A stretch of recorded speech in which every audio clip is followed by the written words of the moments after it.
Hello everyone and welcome back to our series of Q&A with Dr. Karishma. I have been receiving a lot of inquiries from parents about their concerns regarding their children's eye health because of increased exposure to the screen time since a lot of schools are having classes online right now. The most common question that I am asked is whether we should order blue blocking glasses for our children. My answer to this is, if your child does not have a number and you have ensured that by having an eye checkup done, then there is no reason for you to buy a UV blocking glass for children under the age of 12 years particularly. We do not want to encourage them to wear spectacles when they have healthy eyes. But instead, there are some other things that you can do in order to protect their eyes, and that is why I have made this video.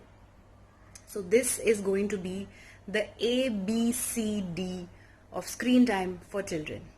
Alright, let's start with A, alignment. The first thing that you need to do before the child sits down for their screen time, and most of these are older children who have at least 4 hours of school time because the online classes are going on for that long. So before you start off their screen time, you have to make sure that your child is sitting upright on a table and a chair with their back properly supported and them resting against the back of the chair with themselves propped up on a pillow if they're not of the adequate height. If the chair is too low for them and they are not reaching the height properly, they need to be propped up on a pillow, or the laptop needs to be put on the table such that it is at level with their eyes. So alignment is the most important. The second important thing within alignment itself is the kind of screen that the child is being exposed to. Avoid showing them the same class on your mobile phones. Instead, if you can give them a bigger screen like a laptop or a desktop, that would be ideal. Or if you can connect your phones on to the television, which a lot of us have a Google Chromecast, where you can relay whatever is going on the television to whatever is going on the mobile phone to the television, then that would be even better, because the bigger the screen, the child is sitting further away. So ideally, if you have a TV screen on which everything is being relayed and the child is seated on his own table and chair, then that is the most comfortable for them. So they can look at the TV screen, not be too close to the screen, lesser exposure to those kind of radiation, and they'll be sitting on a table and chair comfortably for their neck as well as their back. So alignment is the A and the most important part before your child sits down for his classes. Then we come to the second point, which is B, which is the brightness. Now, the brightness of the screen, whatever the screen it may be, whether it's your mobile phone, whether it's your laptop, or whether it's your TV, when the child is looking at it for a prolonged amount of time, please reduce the brightness to as much as bearable for your child. Okay, now there are two aspects to this as well.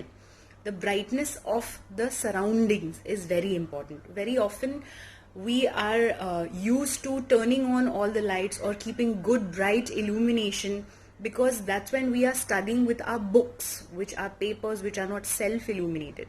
The computer has its own brightness in the screen in order for you to see. So avoid having additional lights on in the room, because that will reflect off the screen of your computer and create additional strain on the child's eyes. Those shadows, those bright reflections are going to create trouble for them.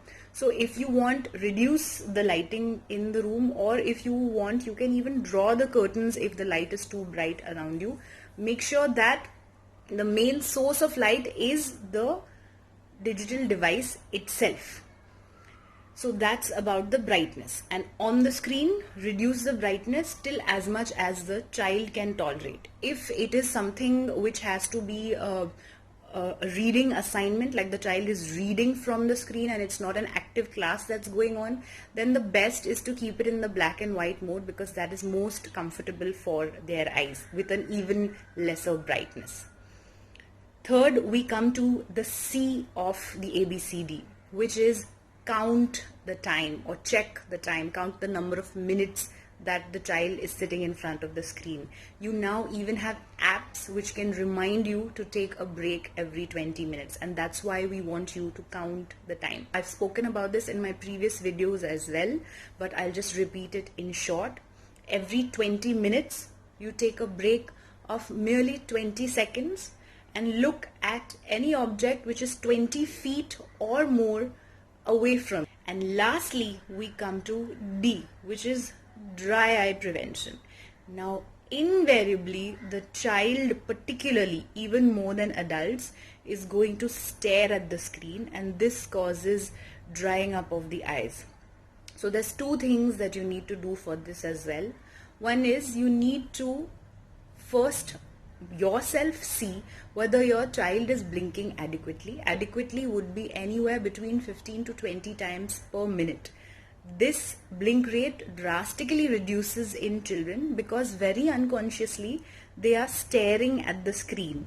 Especially smaller children who stare at the screen just out of the wow factor because they are very excited to see something that's moving like cartoons, etc. on the screen.